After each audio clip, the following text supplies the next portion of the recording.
In nomine Patris et Filii et Spiritus Sancti. Amen. Shalom. Alehem. Magandang umaga sa ating lahat sa mampanig ng buong mundo. Mga nakikinig at nanonood ngayon. Atin naman pakinggan ang mabuting balita ng Panginoon ayon kay San Mateo. Glory to you, Lord Jesus Christ. Noong panahong iyon, sinabi ni Jesus, "Pinasasalamatan kita, Ama, Panginoon ng langit at lupa, sapagkat inilihim mo ang mga bagay na ito sa marurunong at matatalino at inihayag sa mga may kaluubang tulad ng sa bata.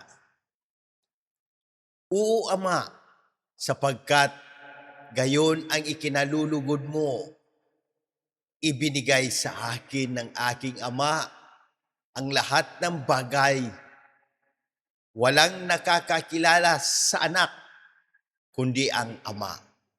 At walang nakakikilala sa Ama, kundi ang anak. At yaong marapating pagpahayagan ng anak. Lumapit kayo sa akin, kayong lahat na napapagal at nabibigatan sa inyong pasanin. At kayo'y pagpapahingahin ko. Pasanin ninyo ang aking pamatok at mag-aral kayo sa akin. Ako'y maamo at mababang loob at makasusumpong kayo ng kapahingaan para sa inyong kaluluwa.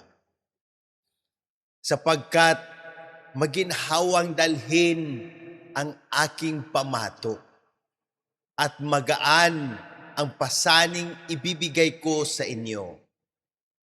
Ang mabuting balita ng Panginoon. Praise to you, Lord Jesus Christ.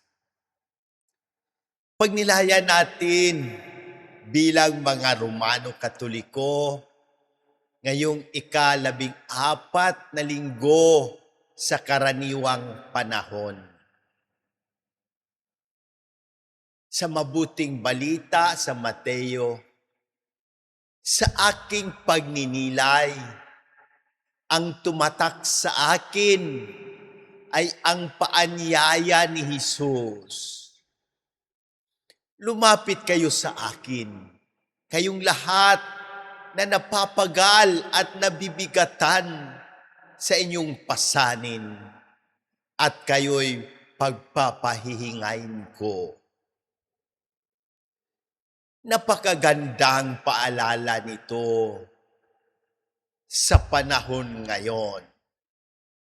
Marami ang pagod, hindi lang sa trabaho, kundi sa problema, sakit, utang, stress, fake news, social media, at sa mga alalahanin sa pamilya. Ang unang ginawa ng marami ay maghahanap ng solusyon sa internet. Mag-rant sa Facebook o magbabad sa cellphone. Pero nakakalimutan nating ang unang dapat lapitan ay si Kristo. Sinabi ni Jesus na maging tulad tayo ng isang bata, mapagpakumbaba, nagtitiwala at marunong umasa sa Ama. Hindi niya sinabi na mawawala ang lahat ng problema. Ngunit ipinangako niya na hindi tayo mag-iisa sa pagdadala ng ating krus. Ang unang pagbasa mula kay Zacarias ay nagpapakita ng hari na mapagpakumbaba at mapayapa. Hindi siya dumating na may karangyaan, kundi may kababaang loob. Sa ikalawang pagbasa naman, pinaalalahanan tayo ni San Pablo na mamuhay ayon sa Espiritu at hindi ayon sa laman. Kapag si Kristo ang sentro ng ating buhay, magkakaroon tayo ng tunay na kapayapaan kahit maraming pagsubok. Inaanyayahan ako ng salita ng Diyos na unahin si Kristo bago ang aking sariling diskarte na maging mapagpakumbaba at handang matuto na huwag mawala ng pag-asa kahit mabigat ang pinagdaraanan.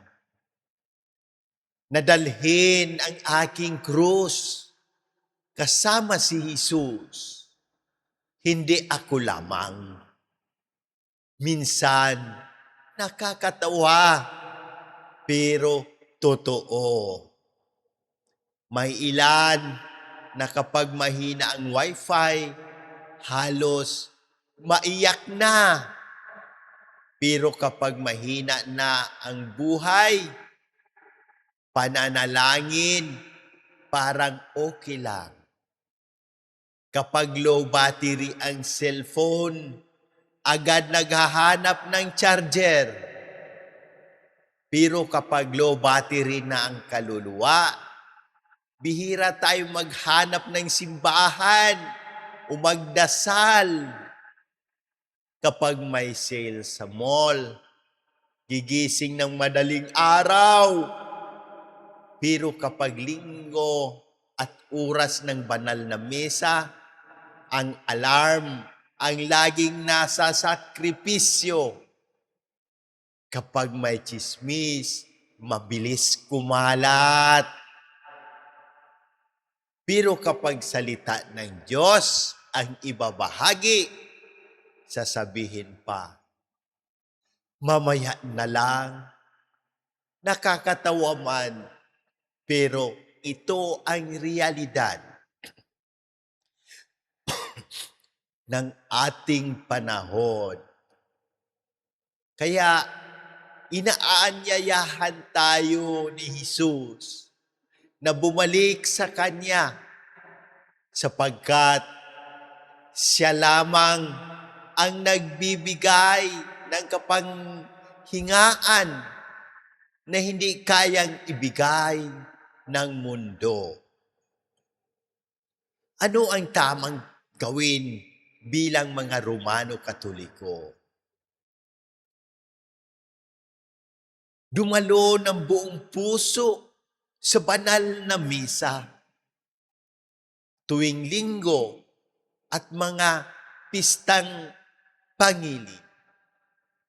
Mangumpisal ng regular upang malinis ang ating kaluluwa. Tanggapin si Jesus sa banal na Eukaristiya nang may pananampalataya. Magdasal araw-araw bilang pamilya. Magbasa at magnilay sa salita ng Diyos. Iwasan ang kasalanan, tsismis, paninirang puri, at pagpapakalat ng maling impormasyon.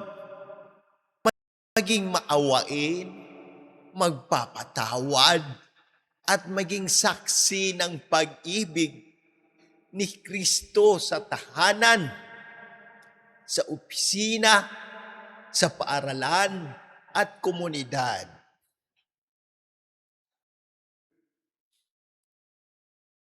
Kapag si Kristo ang ating pasan, nagiging magaan ang mabibigat na dalhin sapagkat siya mismo ang umaakay sa atin. Manalangin tayo. Panginoong Hesukristo, lumalapit po kami sa iyo, dala ang aming mga pagod, pangangamba, sakit, at mabibigat na pasanin.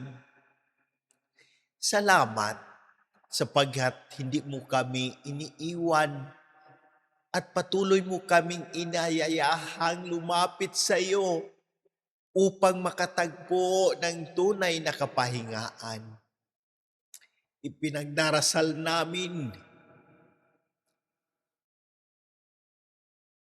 ang lahat ng may karamdaman, pisikal, emosyonal, mental at espiritual. Hipuin mo sila ng iyong mapaghimalang kamay at pagkalooban ng kagalingan ayon sa iyong banal na kalooban. Ipinagkakatiwala namin sa iyo ang agarang paggaling ni ng Monsignor Ismael, Padre Lorenzo Boots, Padre Boy, Raul, Jonah, Adela, Fatima, Raymond Lawrence, Faith, Rino, Rochelle, Irene, Josefina, Elvera, Cecilio, Regie, Mary Ann, Chesa, at ng aming buong pamilya. Gayon din ang lahat ng nakabasa, nakikinig at nanonood nito na may karamdaman. Patuloy mong pagpalain at gabayan ang aming mahal na Santo Papa, Pope Leo XIV, ang lahat ng mga obispo, mga pari, lalo ng aming kura paruko, diocesan administrador, Monsignor Claro Caluya, ang aming Sister Sara, Jerry, Erlinda, at lahat ng mga naglilingkod sa simbahan. Basbasan mo rin ang aming bayan,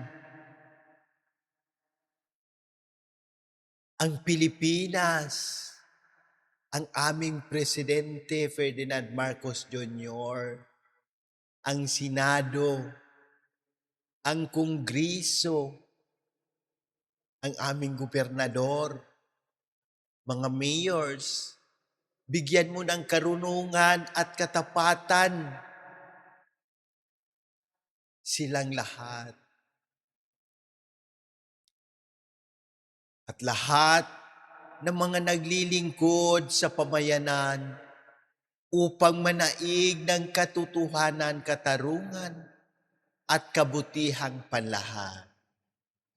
Ipinagdarasal din namin ang aming mga yumao, lalo na sina Pope Francis, Janet, Hiram, Padre Cesar, Ami, at lahat ng aming mga mahal sa buhay na pumanaw. Pagkalooban mo sila ng walang hanggang kapahingaan sa iyong kaharian sa pamamagitan ng makapangyarihang panalangin ng mahal na Berheng Maria. Iligtas mo kami sa lahat ng unos, kalamidad, sakuna, digmaan, pandemya, aksidente, tukso, kasalanan, at sa lahat ng uri ng kapahamakan. Patatagin mo ang aming pananampalataya upang manatili kaming tapat sa iyong pag-ibig hanggang wakas. Amen. In nomine Patris et Filii et Spiritus Sancti. Amen. God bless!